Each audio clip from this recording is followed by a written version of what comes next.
सांगली जिल्ह्यात कायदा व सुव्यवस्थेची परिस्थिती गंभीर झाली। अवैध धंदे मोठ्या प्रमाणात वाढले, त्यामुळे पोलिसांची गुणवत्ता तपासण्याची गरज असल्याचे मत आमदार रोहित पाटील यांनी व्यक्त केले। तर पाण्याच्या विषयावर राजकारण करायचं नव्हतं तर अधिकाऱ्यांना फोन करून आंदोलन करणार आहे असे सांगून पाणी बंद करायला लावले। त्यामुळे श्रेय घेण्याबाबत त्यांची बरोबरी कुणीही करू शकत नाही असा टोला त्यांनी माजी खासदार संजय काका पाटील यांच्या टीकेवर लगावलाय। रोहित पाटील हे सांगलीमध्ये आले असता त्यांनी माध्यमांशी संवाद साधलाय। यावेळी बोलताना रोहित पाटील म्हणाले, जिल्ह्यातील परिस्थिती वास्तवावर मी आवाज उठवला त्यानंतर 3 खून झाले। आता पोलिसांची गुणवत्ता कशी तपासायची? पालकमंत्री म्हणतात खून झाल्यानंतर आरोपी पकडतात। आता खून झाला म्हणून गुणवत्ता चांगली की आरोपी पकडले म्हणून गुणवत्ता तपासायची असा प्रश्न त्यांनी उपस्थित केलाय। पोलीस पैसे घेऊन अवैध धंदे सुरू ठेवतात, याचे पुरावे आम्ही वरिष्ठ अधिकाऱ्यांना दिलेत। त्यांनी कारवाई करावी अशी मागणी आहे। पाण्याच्या विषयावर राजकारण करायचं नव्हतं, श्रेय देण्याबाबत त्यांची बरोबरी कोणी करू शकत नाही। आंदोलन त्यांनी केलं, पण पाण्याऐवजी त्यांनी माझ्यावरच टीका केली। आंदोलन करणार म्हणून आदल्या दिवशी अधिकाऱ्यांना फोन करून पाणी बंद करायला लावले अशी टीका करत आंदोलनानंतर पाणी मिळाले असे सांगणे हा बाळबोध नागरिकांच्या लक्षात आलाय। त्यांनी राजकारण न करता शेतकऱ्यांना पाणी कसे मिळेल हे पाहावे असा टोला त्यांनी लगावलाय।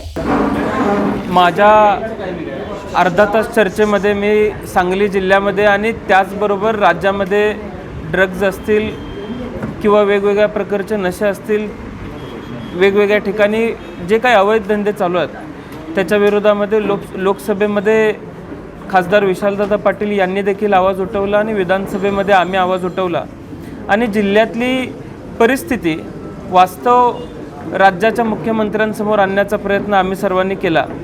आज जे नशेखोरीमुळे खून होत आहेत त्याच्या बाबतीमध्ये मी आवाज उठवला होता आणि आज त्याच्यानंतर आठवड्याभरातच काल एका दिवसात 3 खून झालेले आहेत असं आम्हाला समजतंय। आता पोलिसांची गुणवत्ता कशात तपासायची? पालकमंत्री साहेब म्हणतात आरोपींना लगेच पकडलं जातंय।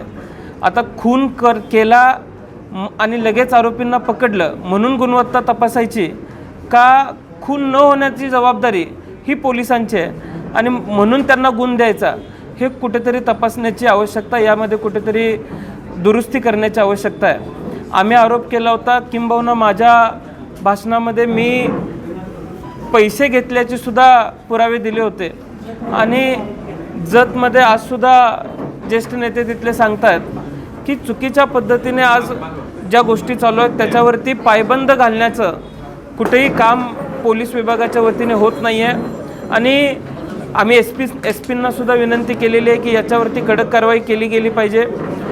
तिथल्या विधानसभेतल्या भाषणानंतर तासगाव आणि कवटेमंकाळमध्ये कारवाया होत आहेत, पण त्यामध्ये सुद्धा काही ठिकाणी पेड कारवाया झालेल्या आहेत असं सुद्धा गेल्या 2 दिवसामध्ये आढळलं आणि ती सुद्धा माहिती वरिष्ठ अधिकाऱ्यांना आम्ही दिलेली आहे। त्यामुळं या मांडलेल्या प्रश्नावरती आणि जिल्हा ज्या प्रश्नामुळे होरपळतोय याच्यावरती तात्काळ ते मार्ग काढतील असा विश्वास आहे। राष्ट्रवादी विलीनीकरणाची पुन्हा चर्चा सुरू झाली,